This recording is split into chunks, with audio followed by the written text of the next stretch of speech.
Cumprimento a todos com a paz do nosso Senhor Jesus Cristo, amém. Irmãos, nesse dia eu quero deixar uma reflexão para nós.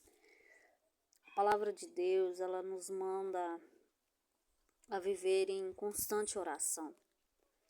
Sabemos que é através da oração que nós vamos vencer cada obstáculo, é através da oração que nós vamos alcançar, as promessas de Deus para a nossa vida, se nós vivermos obediente à palavra de Deus. Mas é interessante, e às vezes muitas pessoas questionam, porque eu já passei por isso, já aconteceu isso comigo. Às vezes você ora por um propósito, fala por uma experiência que eu passei.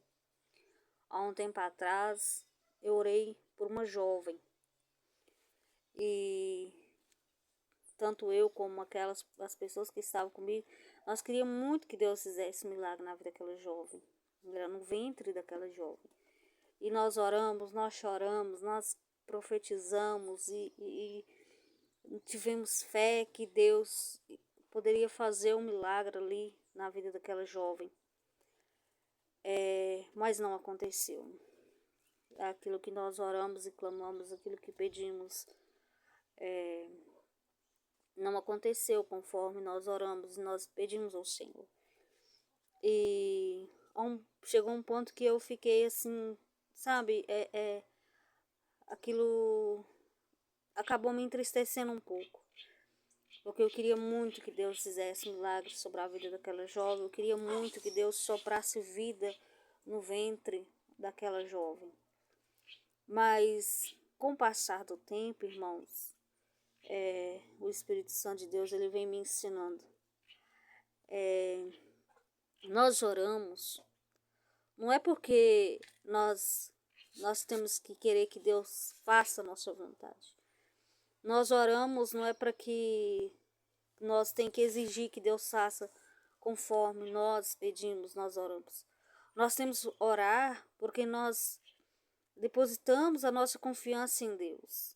E nós temos que orar com o objetivo de orar pedindo a Deus que faça conforme for a vontade dele na nossa vida. Nós não podemos orar e só porque nós estamos orando, só porque nós temos fé, nós devemos exigir que Deus faça conforme nós queremos. Há momentos que nós vamos orar por algo e Deus vai fazer diferente. E isso não é motivo de nós entristecer, não é motivo de nós achar que Deus não está nos ouvindo, não é motivo de nós achar porque eu não tive fé o suficiente ou porque a outra pessoa não teve fé o suficiente, não. Muitas pessoas de oração, elas não alcançam aquilo que elas pediram, do jeito que elas pediram, mas conforme é a vontade de Deus. Então nós devemos muito, irmãos, buscar, orar ao Senhor, claro, colocar diante dele qual é a nossa vontade, o nosso querer, mas não acharmos que só porque nós queremos daquela forma que Deus vai fazer.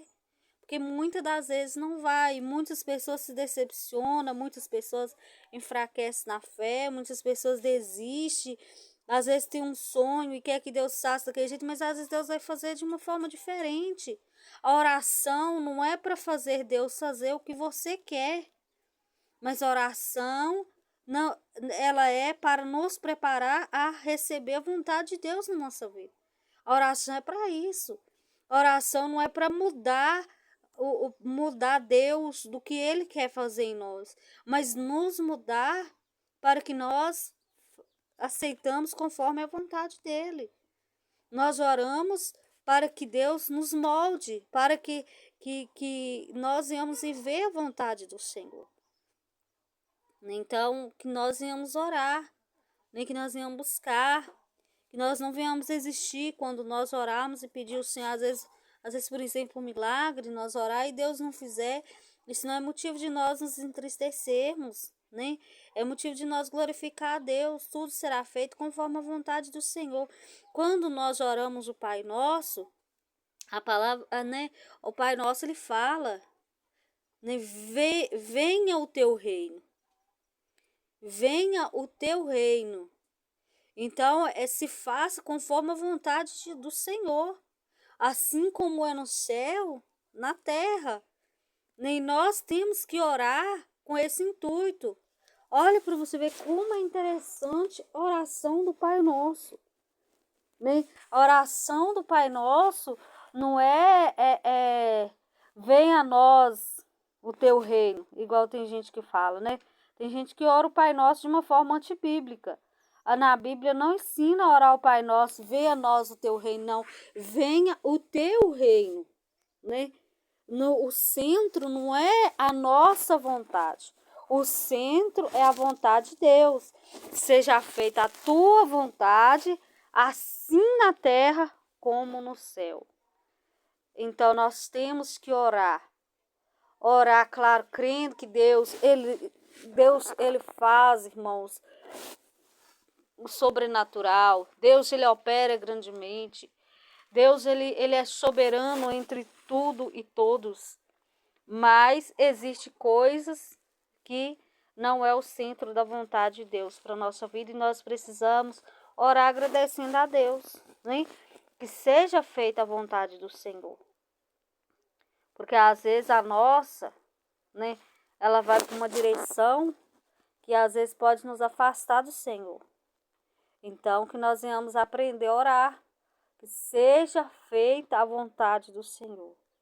E que venha o reino dele, que o reino dele se estabeleça, que a vontade dele se estabeleça. E que nós venhamos nos fortalecer a orar. Lembrando que a oração é para nos aperfeiçoar, a oração é para nos aproximar de Deus. A oração é para nós crescermos na graça e no conhecimento de Deus. Amém? Quando nós olhamos na Bíblia e vemos que os homens oravam e Deus, em todas eles oravam e Deus fazia, mas porque a vontade deles estava alinhada com a vontade de Deus. Não é porque Deus ele é obrigado a fazer algo na vida de alguém só porque a pessoa tem fé e ora. Mas ele faz tudo conforme for a vontade dele, né? Se for a vontade dele abrir a porta, ele vai abrir, independente se for a nossa vontade ou não. Se for a vontade dele, vai se abrir. Se for para a pessoa ser curado, se for da vontade dele, a pessoa vai ser curada, né? E se não for vontade dele também da pessoa ser curada, não adianta a pessoa gritar, espernear, porque Deus, ele não é igual ao homem. Deus, ele não se deixa escarnecer. Deus, ele não é moldado pelo aquilo que nós sentimos, por aquilo que nós pensamos, mas ele vai segundo a palavra. Ele é soberano e nós precisamos cada dia mais entendermos isso. Deus, ele não é o nosso garçom, que nós sentamos e pedimos o que nós queremos. Deus, ele é o nosso Pai, ele é o nosso Criador, ele é o nosso Senhor. Não somos nós que escolhemos, não somos nós que mandamos, mas é o Senhor quem manda, né? Ele é Senhor na nossa vida. Nós como se diz, né? O escolhido, ele não tem escolha, né? O escolhido é Deus que escolhe tudo na vida dele. Então, se você tomou a decisão de servir a Deus, se você tomou a decisão de ter Ele como Senhor na sua vida, você precisa entender isso, que você precisa glorificar Ele, se Ele fizer conforme aquilo que você está pedindo, ou se Ele não fizer, Ele é Senhor, Ele que manda, Ele sabe o que é melhor para você. Né? Deus, ele não vai nos dar algo se nós não estiver preparado para aquilo. Deus não vai colocar algo na nossa mão para lá na frente ser motivo de destruir a nossa vida. Ele vai nos dar aquilo que é da vontade dele, que ele conhece, ele sabe que aquilo vai ser bom para nós. Mas então por que Deus muitas das vezes permite o sofrimento, se o sofrimento é algo mal? Porque nós precisamos passar também por sofrimento aqui na terra. Jesus, ele sendo filho de Deus, ele não sofreu, morreu na cruz do Calvário para nos salvar. Não significa que agora nós aceitamos Jesus, que nós não vamos passar por sofrimento, que a nossa vida vai ser um mar de flores, um mar de rosa. Não, nós vamos passar sim. Bem-aventurado o homem que sofre a tentação, bem-aventurado o homem que passa por sofrimento. Jó sendo íntegro, sendo reto, ele passou por sofrimento. E aquele sofrimento foi para Deus, né, para Deus ser glorificado. Então Deus, ele permite sim o sofrimento. Não é porque Deus não ouve, não é porque a pessoa é ruim, igual muita gente fala, a pessoa fulano está sofrendo porque fulano é ruim, porque fulano fez isso. Não, nem é claro que existe sofrimento que é consequência do pecado, mas existe sofrimento que é a própria permissão de Deus para moldar, para purificar, para limpar, né? Porque às vezes nós olhamos e pensamos, mas fulano é tão bom, por que fulano está sofrendo? Mas é porque o sofrimento, ele é um instrumento de Deus para transformação na vida de uma pessoa e para glorificar o nome do Senhor, e porque nós precisamos passar por sofrimento. Quando o apóstolo Paulo, ele passava por sofrimento, quando ele era chicoteado, quando ele sofria, ele não questionava, ele não reclamava, mas ele glorificava a Deus e falava que ele levava consigo as marcas de Cristo. Então é claro que aqui nós vamos passar por momentos muitas das vezes de sofrimento, de dor, e isso não é motivo de nós abaixar a nossa cabeça, porque eu estou em pecado, por causa disso, por causa daquilo outro, ficar procurando motivo, ou talvez julgar o irmão que está passando. Não, irmãos, não é isso que o Senhor quer que nós façamos, mas quer que nós glorifiquem a Deus, independente da circunstância. Nós venhamos estar glorificando e exaltando o Senhor, porque Ele é soberano, e nós devemos o glorificar e o exaltar, porque Ele é Senhor da nossa vida. Amém? Deus os abençoe, bom final de semana a todos. O Senhor continue abençoando a vida de cada um, em nome de Jesus. Amém?